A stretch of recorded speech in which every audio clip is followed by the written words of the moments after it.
This presentation was actually prepared by 4 people, 2 of whose names are on the slide, Andrew Riddick and Gary Baker. They are my BGS colleagues, both on holiday. And Robert McLaverty, who's from the radioactive waste management, who couldn't be here today, so they sent me instead. First, a bit of background for this case. And as Andrew already covered particle physics, I don't need to go to the science as much. I would like to have something to say about nuclear weapons instead of nuclear waste to keep you awake, but there we go. We are an arm's-length UK government body, the British Geological Survey. We also have a Geoscience data centre, in which I manage NERC-funded research grant data. What is NERC then? It's the Natural Environment Research Council, so all our EU friends get a crash course of British public sector acronyms here as well. So that's under the RC UK, which is under the government, under the Business, Energy and Industrial Strategy. So there's a lot of arm's length bodies there. We are also a place of deposit under the UK National Archives, but that's only for the physical data. So I'm talking only about digital here today. What we have done, though, is we are going for the data seal of approval. We have submitted a case, and we are hopefully getting the seal for that.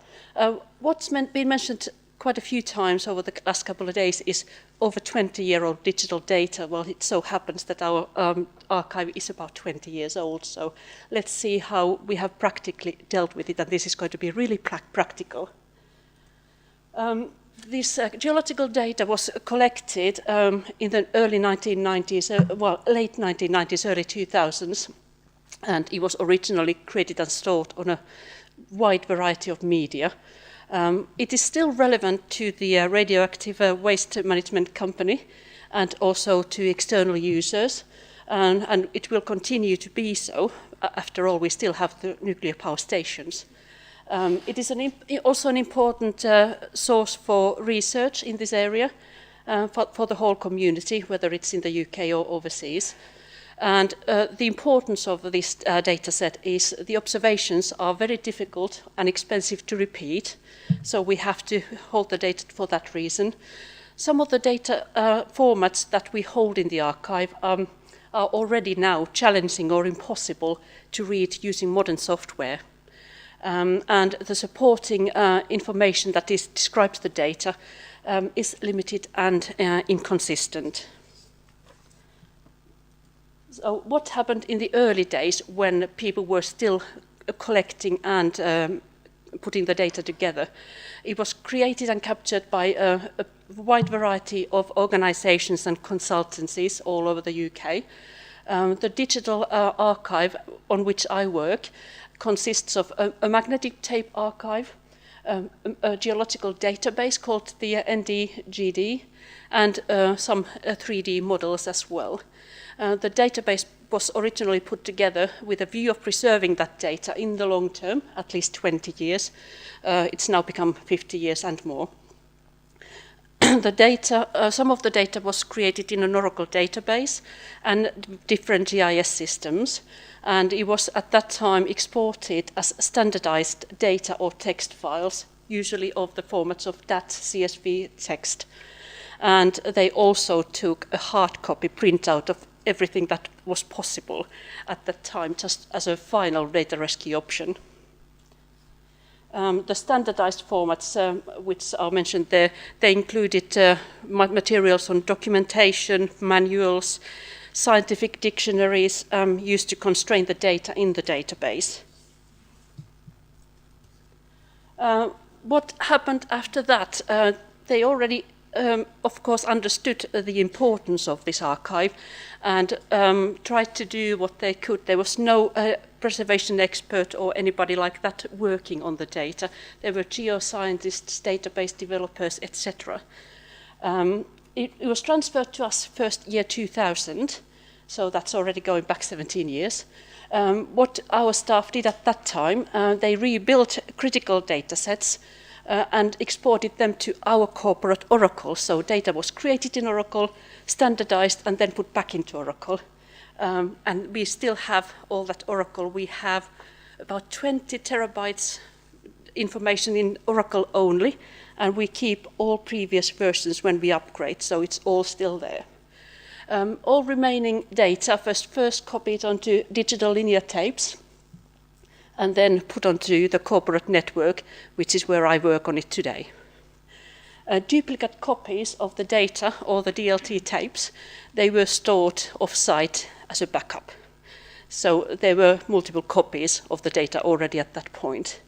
And they were creating documentation of the data, to facilitate future understanding of the data, such as formats, volumes, sources, and locations.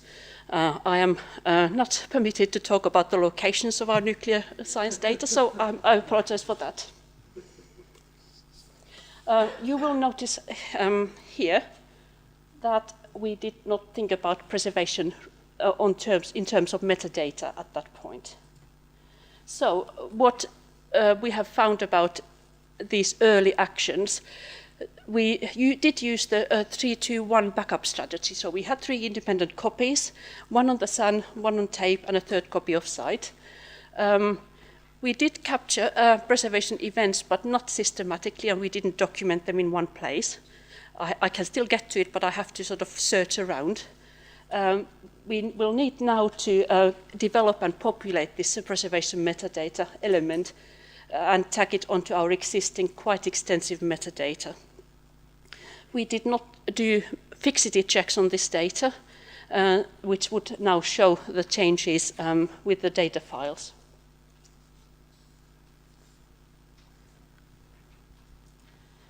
And the current project started in 2014, and this covered, apart from the digital archive, all the material collections that we also hold aside of the digital archive. We have also a report collection.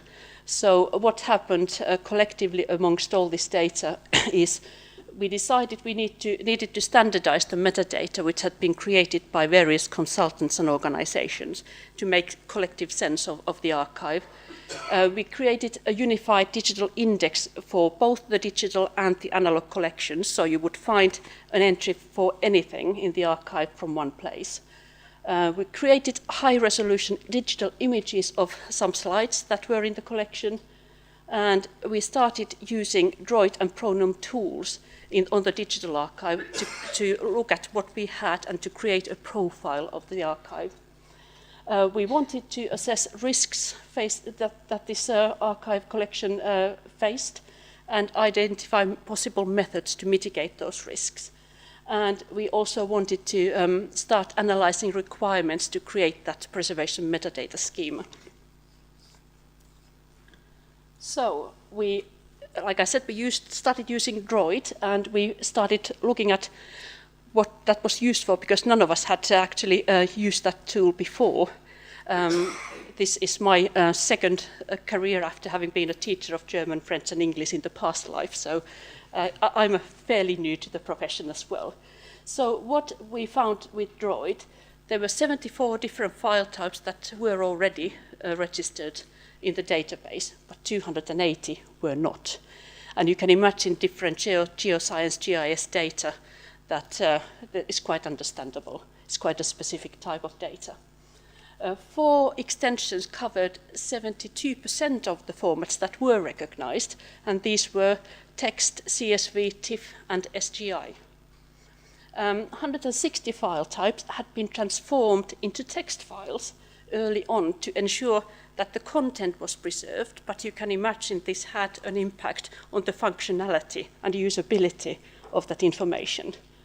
And also, we found that some file extensions at various organizations had been manually altered for various reasons, and we can't go back and ask why that happened, but we assume it was part of their local data management processes to identify data.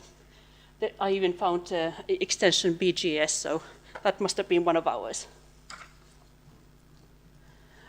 So we took Droid reports and had a look at the hashtags for the first time. And then we hadn't done those originally, as I said before, so we didn't do anything with that at the point. We had a look at the volumes of various formats and analyzed those. So CSV, that had been one of the original normalization formats, so there were quite a big number of those. One interesting collection was all the different spreadsheets. So you will find old Lotus spreadsheets there, and if you've come faced with these, you know what I'm talking about. But also, interestingly, all different Excel sheets, and there are different ages of those. You can still open most of those, but we are quite worried about the older ones now. Then the file formats that Droid did not recognize, we could in some cases, based on the directory structure, guess or make an educated guess as to what they were. So in 200 cases, we looked at the location and thought, okay, we know because it's here. It's Vulkan data, it's Earth Vision, it's Bentley microstation files. What those are, they are pieces of software that were used at the time, and they are still around in newer formats, but these versions that we have in the archive are actually obsolete.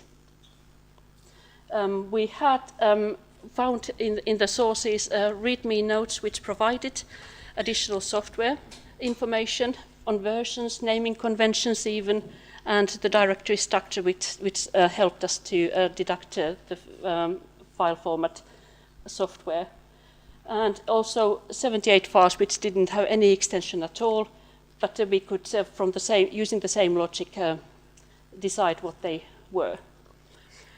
Then we had to start dealing with the rest of the files that we didn't know what they were, Droid didn't know what they were, and start trying to open those. So that's quite a slow, long process. So we had 3,500 of salinity mapping data, where if you used a text editor to open the file, because nothing else worked and we didn't know what else to try, you had a header that showed some metadata. For example, who created the file, what date it was created, etc. But then you had just some weird stuff underneath, and nobody can tell what it is. Okay, so currently unreadable. We are very optimistic. We hope that we'll find somebody who can tell us what it is, or will in the future be able to open that with something. And the radioactive waste management have actually given me indication that they still know of some people who might be alive and know what happened 20 years ago. So I'm hoping to contact them to ask some data or have some contact instigated. This will show the long tail of research data, and it's quite simplified, so I couldn't fit all the formats on one slide. But you see, if we take a few biggest formats, that's quite a lot of the data already dealt with. And we are thinking if there's one or two files, we might not bother with that. However, we have followed the work that's taking place at Hull University and York University on digital signature creation. If you've heard of Jenny Mitchum's work, that's quite interesting.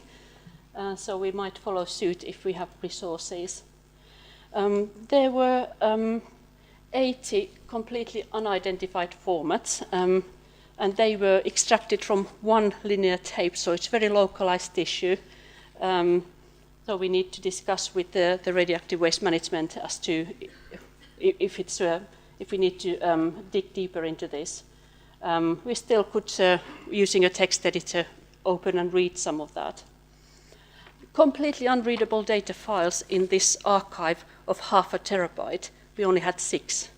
So we decided that it's not a big problem at this stage in conversations with the clients. So this is not the ideal world where we resolve all the problems. We are being pragmatic. Do we need this data? Do you want us to work on it? And that's the basis on which we work. I mentioned that we started to look at preservation metadata. That included somebody looking through the premise metadata schema, and you can guess which one of us it was.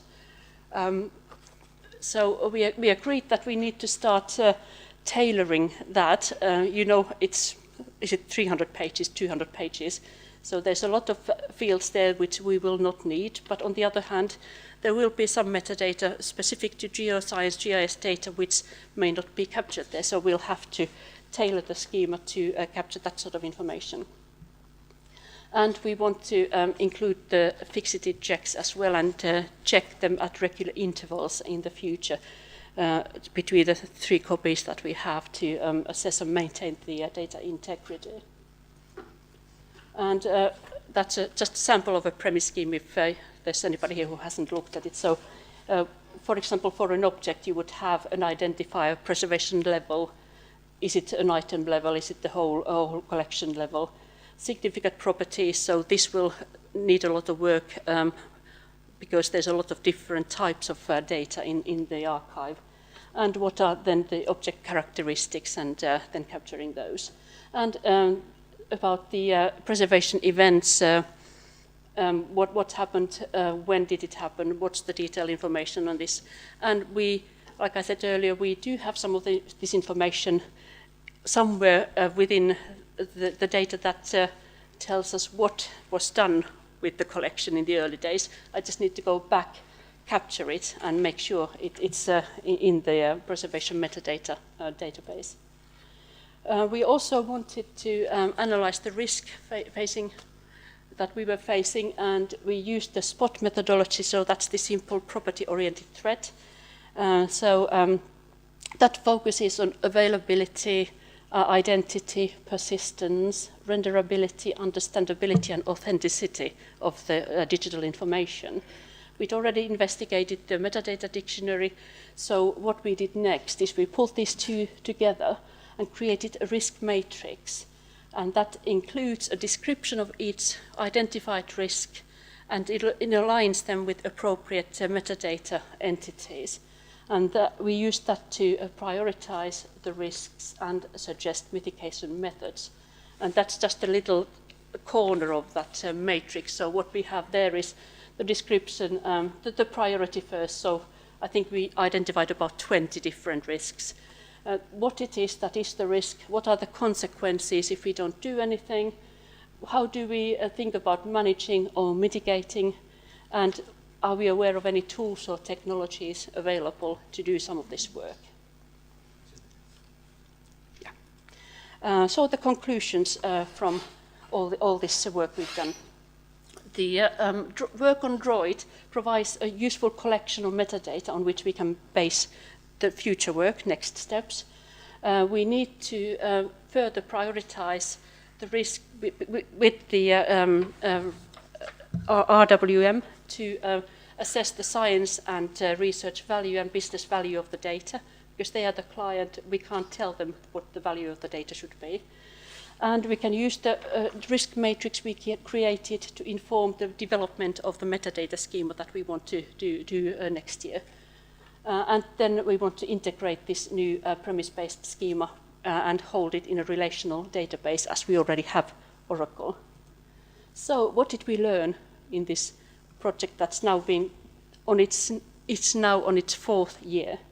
So we decided these are the things that we wanted to capture. You should consider your preservation strategies early on. So if you have new digital data now, start thinking about it even before creating it, but at least when you have it. Create your README notes. We found these within the materials, within the raw data. They were very useful. What we have done at the geological survey is we have on the website a list of, it's now called approved, it used to be called preferred file formats. So this is how we would ideally like our data to be submitted and comply with it. So it's no good having a list if you just let people do what they like anyway. Back up your data using the 3-2-1 method. Run fixity checks at ingestion, which we hadn't done, and repeat them and replace any corrupt data. Include the metadata fields to capture preservation events and populate them from the outset, and keep monitoring your data. Thank you.